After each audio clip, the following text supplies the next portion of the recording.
The backyard was buzzing with laughter and the sizzle of a grill, the kind of afternoon where the sun hangs low and lazy in the sky, casting a golden glow over everything it touches.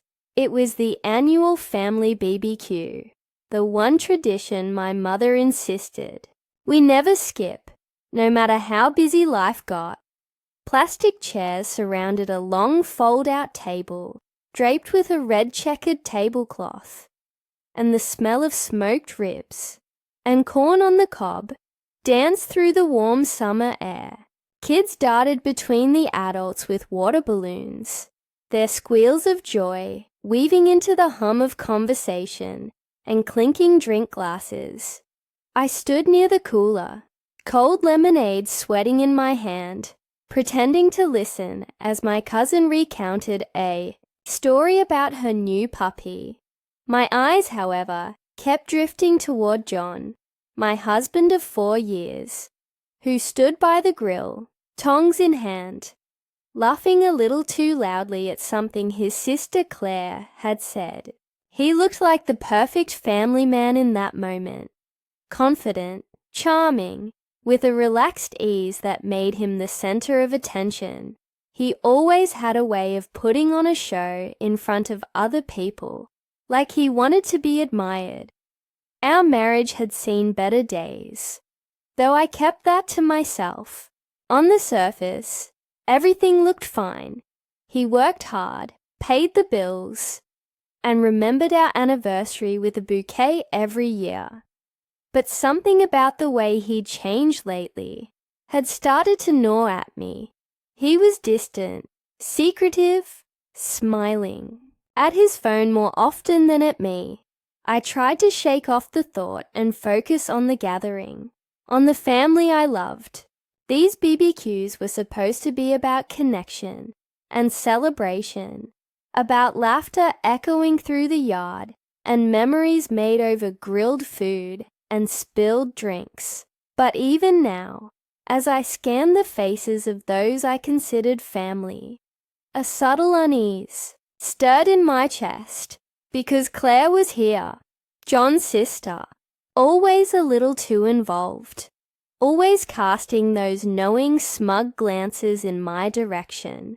She had a way of making me feel like I was constantly being sized up, like I was in her territory.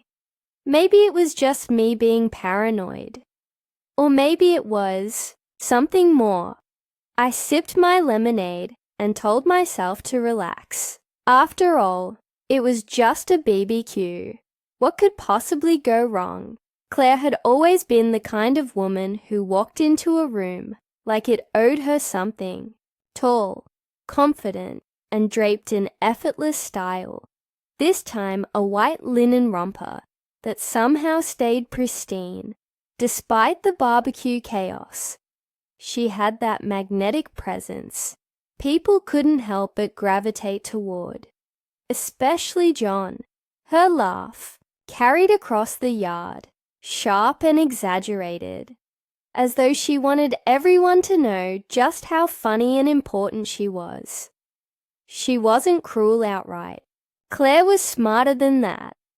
Her jabs came dressed in compliments, wrapped in smiles, weaponized with just the right inflection to make you question whether you were being overly sensitive. "Oh my God, I love your dress," she said to me as I approached the table, her eyes scanning the soft green cotton sundress I'd picked out for the occasion. A vintage is so in right now. It's brave of you to go with something so classic. I forced a smile. "Thanks, Claire.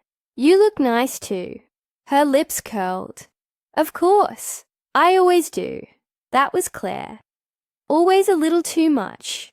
Always. Subtly cutting. And for reasons I couldn't quite name, she had never liked me. Maybe she thought I wasn't good enough for John, her golden brother, the one she spoke about with the kind of reverence reserved for saints. She treated our marriage like a temporary arrangement, a phase John was indulging in before he found himself. Whenever I tried to bond with her, she deflected. Conversations about work, hobbies, or childhood memories turned competitive. If I mentioned a promotion, she'd one-up it with a story about her latest freelance win. If I said I'd run a 5K, she'd casually mention her half marathon from 2 years ago, acting as though I was trying to measure up when all I wanted was connection. At this BBQ, I felt the weight of her scrutiny more than ever.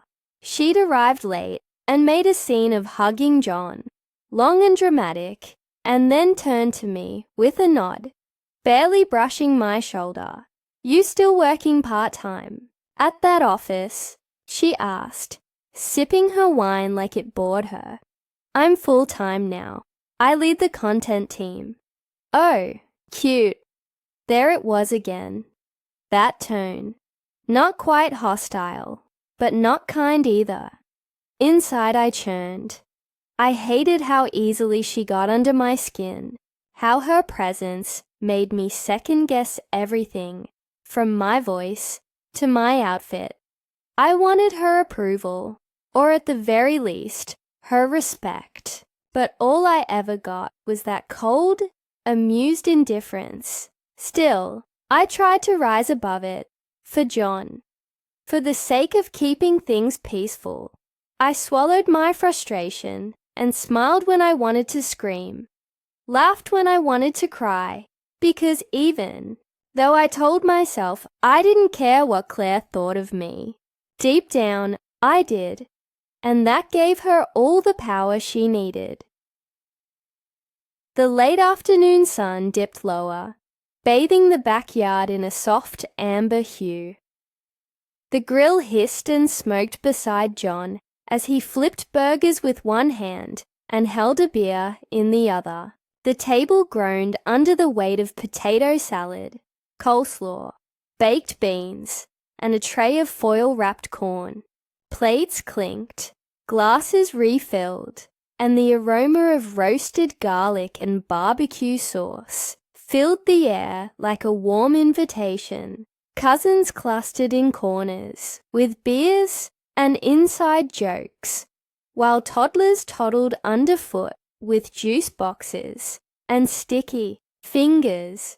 My mother chatted animatedly with John's aunt about a new recipe, their laughter rising like a lullaby above the hum of conversation.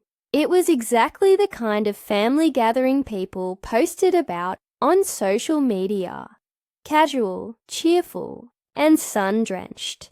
And yet, despite the smiles and sizzling meat, I couldn't shake the chill settling beneath my ribs. Claire had made herself the unofficial hostess, floating from group to group, like a social butterfly with sharpened wings. Her voice always just a touch louder than everyone else's. Her opinions, always unsolicited. "Did you make the coleslaw?" she asked, her fork dangling over the bowl I'd brought. "I did," I replied with a smile. Claire took a bite, chewed slowly, and then raised an eyebrow. "Interesting. Kind of crunchy. But I guess that's how some people like it." I laughed it off, even though her words pricked like thorns. Later, she joined a group near the fire pit, where I was sitting with John's younger cousins. I was mid-sentence, telling a funny story about our cat knocking over a vase, when Claire cut in. "You always have these little domestic tales," she said with a smirk. "So wholesome. I mean, who would have thought you'd be such a homemaker?" I smiled tightly, feeling my neck flush. "I like our home. I try to make it nice." She tilted her head. "Oh, I didn't mean it as a bad thing. Some people just settle into that life better than others." Her meaning wasn't lost on me, or anyone else in the circle, judging by the awkward silence that followed. John didn't notice, Or maybe he pretended not to. He was too busy joking with his uncle, recounting a story from his office that, conveniently, didn't mention me at all. I busied myself clearing plates and refilling cups, hoping the movement would keep my mind from spiraling. I didn't want to ruin the day, didn't want anyone to see how her words were wearing me thin, thread by thread, but each comment, each sideways glance, made the edges of my smile feel more brittle. I kept telling myself I was being too sensitive, that this was just Claire's way, that if I kept calm, the moment would pass. Still, something about her tone, about the way she hovered close to John and kept glancing my way like she knew something I didn't, something unspoken, left a hollow pit in my stomach. Something was coming. I could feel it. The sun had begun to slip beneath the tree line, casting long shadows over the yard as fairy lights blinked on above the patio. Someone had put on a soft playlist, acoustic covers of pop songs, and the mood had mellowed into that golden hour. Haze where full bellies and buzzing drinks made everything feel slightly surreal. John was at the head of the table now, beer in hand, holding court with a story about high school mischief. Everyone leaned in, laughter punctuating his every sentence. I stood nearby, half listening while stacking used napkins and plates, doing my best to play the attentive, supportive wife. Claire was seated to his left, her leg casually crossed over the other, sipping wine like it was part of her DNA. She watched him with glowing admiration, occasionally chiming in with dramatic gasps, or, "Oh my God, I remember that," like a supporting actress, desperate to reclaim a starring role. I was talking with John's cousin Elise when I heard my name. "Alex, do you remember that time you got lost on the way to Aunt Marie's cabin?"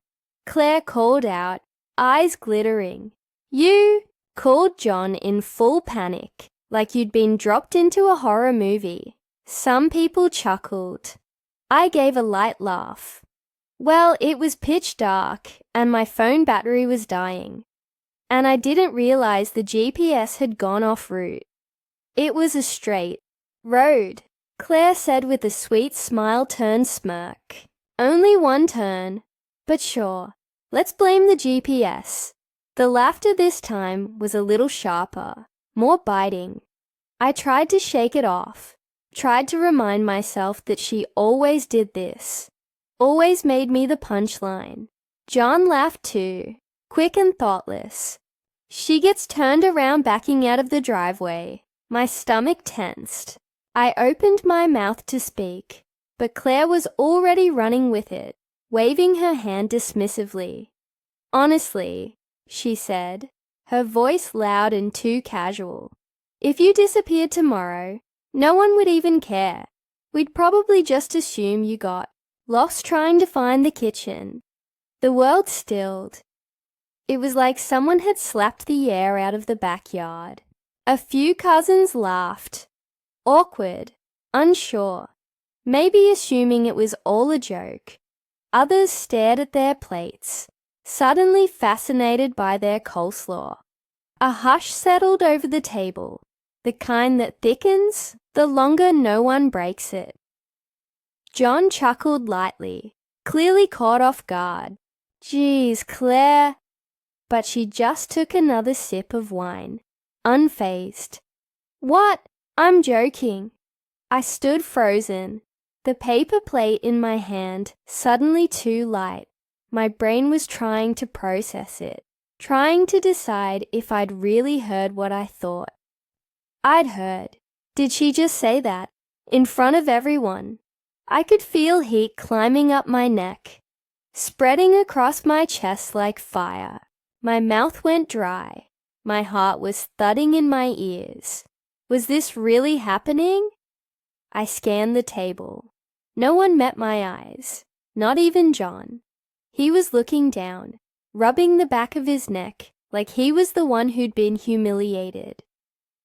I wanted to speak, to say something, to demand an apology, to stand up for myself, but I couldn't trust my voice not to crack. Instead, 1,000 thoughts raced through me. Was it really that bad? Maybe I'm being dramatic. She said it was a joke. But who says that? Who jokes about someone disappearing and no one caring? Did she mean it? Did they all agree? Is that what they think of me? I clenched the plate tighter, knuckles whitening. The laughter, the stories, the soft music, all of it had become background noise. As though I were underwater, I could feel every eye on me, even when no one was looking. The shame wasn't just emotional, it was physical, a pressure behind my ribs, like I might collapse in on myself. My instincts screamed, "Leave! Just get up! Walk away! You don't belong here!" But my legs stayed rooted to the grass. I gave a small brittle laugh, as if to signal I was in on the joke, as if I hadn't just been gutted in front of a dozen people I called family. "Good one, Claire," I murmured, setting down the plate. My voice sounded far away. Real. Original. I didn't meet anyone's eyes as I turned toward the cooler. Again, pretending to get another drink, pretending my hands weren't shaking. Inside, though, something had shifted. The thread I'd been clinging to, the one that told me to keep the peace, to not make a scene, to always be the bigger person, had finally snapped, and once broken, there was no going back. The air never quite recovered after Claire's so-called joke, even though people tried to move on, forks scraping plates, new conversations cropping up like weeds around the awkward silence. The mood had shifted. The laughter felt more forced, the smiles tighter, and the space between me and everyone else had grown invisible but vast. I busied myself near the drinks table, pretending to fix myself a new lemonade, even though I hadn't touched the last one. I didn't want to sit, didn't want to make eye contact with anyone. My hands trembled slightly as I poured, and I took a few deep breaths, trying to will my face back to neutral. It was like I was wearing someone else's skin. Everything felt foreign, stiff, exposed. John eventually wandered over, rubbing the back of his neck like a guilty teenager. "Claire, yeah, she took it a little far," he muttered, eyes not quite meeting mine. "A little far." My chest tightened. "Did you tell her that?" I asked, keeping my voice even. He shrugged. "She was just joking, Alex. You know how she is. Don't let her get under your skin." There it was. The script I knew by heart. "She's just like that. You're too sensitive. Don't make it a big deal." My heart screamed, "Why won't you stand up for me?" But I bit the inside of my cheek and looked away, because I already knew the answer. He never had, and maybe never would. Across the yard, Claire was retelling some story to a group of aunts, laughing like nothing had happened. A few people shot me glances, some sympathetic, some unreadable, but no one said a word about what had just transpired. They simply absorbed it and moved on. That was the unspoken rule in this family. Keep things pleasant, keep things moving. Don't rock the boat, especially if it means confronting Claire. Even Elise, who had been sitting beside me when it happened, only offered a soft, awkward smile as she passed, as if to say, "I saw it, but I'm not getting involved. The isolation settled over me like a blanket I couldn't shake off. I felt like I was watching everyone from behind a pane of glass, close enough to see, too far to reach. I found myself wondering if this was how it would always be. Me, constantly tiptoeing around her, constantly swallowing my own dignity for the sake of family harmony, wondering what cruel thing she'd say next, and how many people would pretend it wasn't as bad as it felt. I sat at the edge of the patio, drink in hand, eyes staring at the lawn, but seeing nothing. Humiliation still burned under my skin, but now it had mixed with something colder. Resignation, exhaustion, maybe even a little clarity. I thought about how long I'd been holding it, all in, every sideways remark, every ignored slight, every moment John had shrugged off instead of standing up.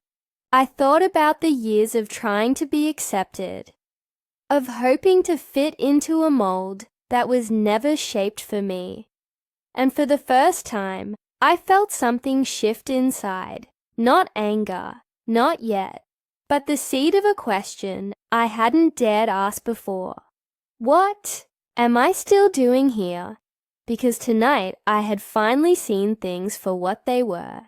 Not just a bad joke, but a reflection of something much deeper, something broken. And suddenly, I wasn't sure I could keep pretending everything was fine. The drive home felt like an eternity.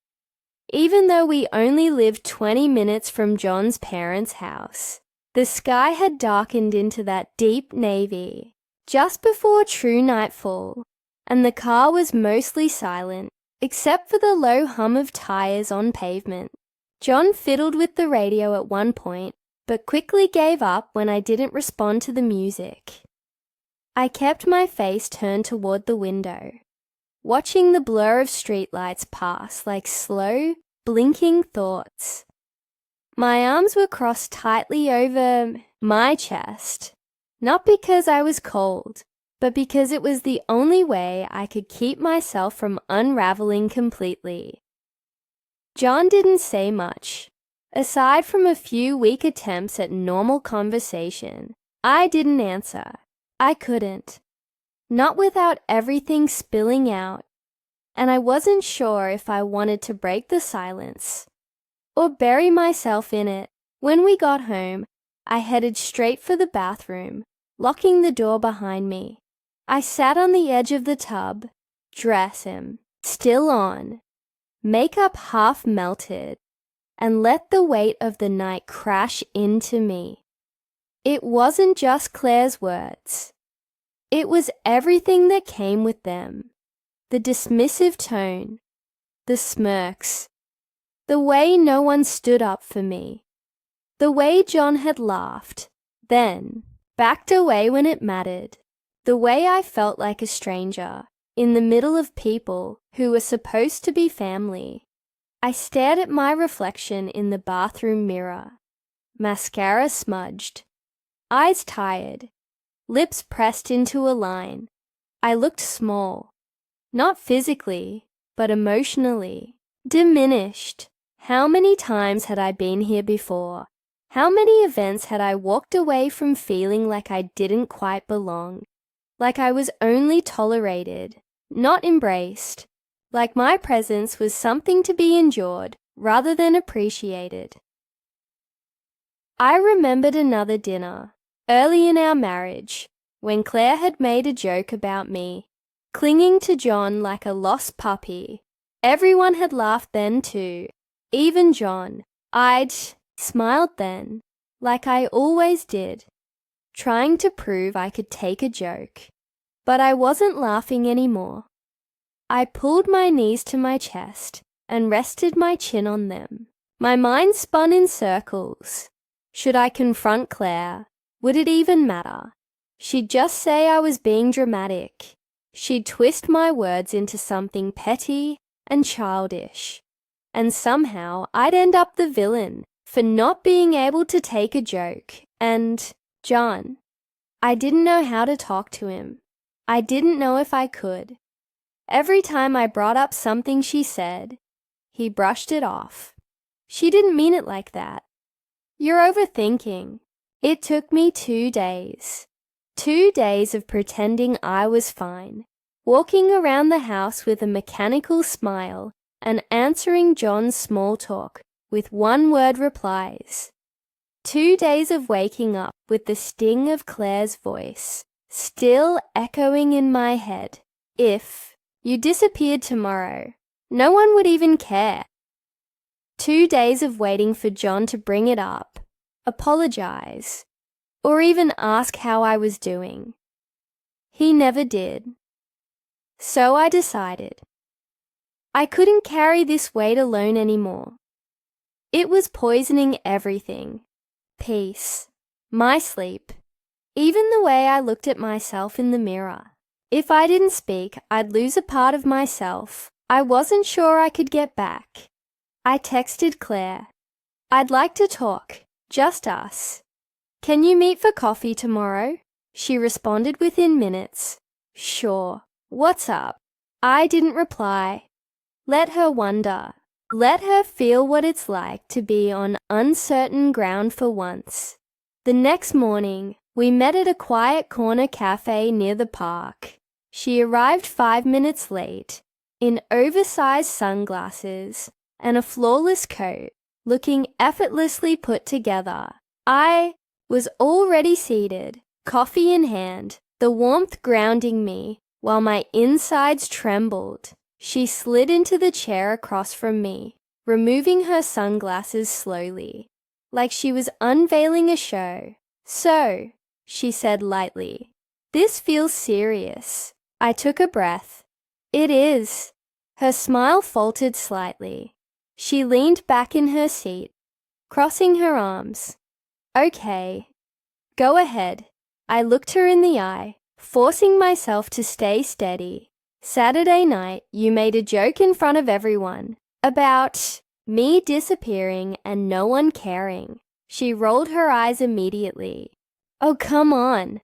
Are we seriously doing this? Yes, I said, firmer now. We are, she sighed. It was just a joke. I wasn't trying to hurt you, but you did, I said. It wasn't the first time either. You constantly make little digs, and everyone just lets it slide. I laugh it off, but I go home feeling humiliated, and I'm done pretending it's okay. Claire went quiet for a moment, her jaw tightening. You know, you've always been so sensitive. It's like you expect everyone to walk on eggshells around you. No, I replied. I expect to be treated with basic respect. I don't need you to like me, but I won't keep accepting cruelty disguised as humor. Her eyes narrowed. You think I'm cruel?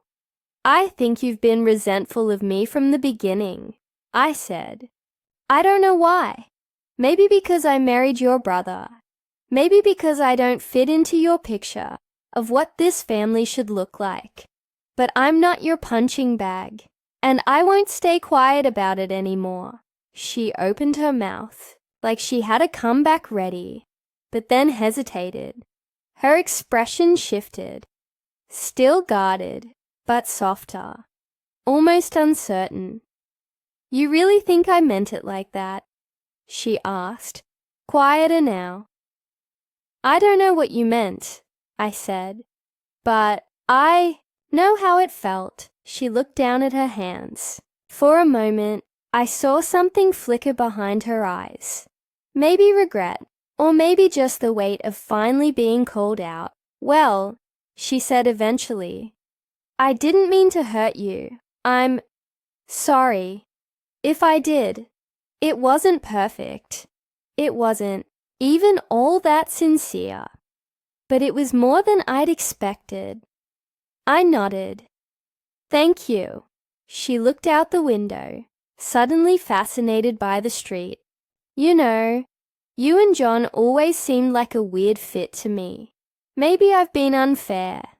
That honesty, raw and unfiltered, hit harder than the apology. "I appreciate you saying that," I said. We sat in silence for a while after that. Not exactly friends, but something had shifted. There was no sudden warmth, no resolution tied in a bow, but there was honesty, and that was a start. When I got home, John was sitting on the couch, scrolling through his phone. "You met with Claire?" he asked. "I did," I said. "We talked. I needed to say some things. She needed to hear them." He looked surprised. "How'd it go?" I shrugged. "Better than I thought. Not perfect, but better." He nodded slowly. "I should have said something at the BBQ. I messed up." "Yes," I said quietly. "You did." He looked up at me, guilt on his face. "I'm sorry, Alex." I didn't say anything for a moment. Then I sat beside him. "I don't just need you when things are easy, John. I need you when they're hard too. I need you to stand with me, not behind me, not beside me quietly, but with me." He reached for my hand. "I'm listening now, I promise." And for the first time in a long time, I believed he might be. Healing didn't come overnight. There were no grand gestures or dramatic changes in the family dynamic, but there were small shifts, moments that, piece by piece, helped me start to reclaim my voice and my place. After the confrontation with Claire, something settled inside me. Not peace, exactly, but certainty. I had said my truth out loud. I had stopped waiting for permission to be respected, and that felt like a beginning. The next family gathering was quieter for me, not in volume, but in weight. I didn't go out of my way to charm anyone, didn't anxiously hover near Claire, or try to prove I belonged. I stayed close to the people who made me feel safe. When Claire made one of her usual barbed remarks, aimed at someone else this time, I didn't laugh. I didn't even flinch. I simply looked away, and the silence that followed was louder than any reaction. That silence was my new boundary, space I had carved for myself, where dignity lived. John noticed. He stood a little closer, reached for my hand more often. He didn't always get it right.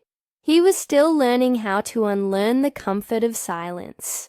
But he tried. He listened more. When I spoke about how I felt, he didn't argue or brush it aside. And when Claire came up in conversation, he didn't defend her. He asked questions instead. "Do you feel okay about going? Do you want me to step in if she says something again?" We were learning a new rhythm, one with less pretending and more honesty, and it made me feel, for the first time in years, like I wasn't walking alone. As for Claire, things didn't transform overnight, but she didn't target me the way she used to. Maybe out of guilt, or maybe just because she knew I wouldn't stay silent anymore. Either way, it was a kind of progress. Most importantly, I stopped measuring my worth by her acceptance, or anyone's really. I started therapy. I focused more on friendships that made me feel seen. I picked up old hobbies I had abandoned. I looked in the mirror and saw someone who had stopped apologizing for taking up space. And that woman, she wasn't going anywhere.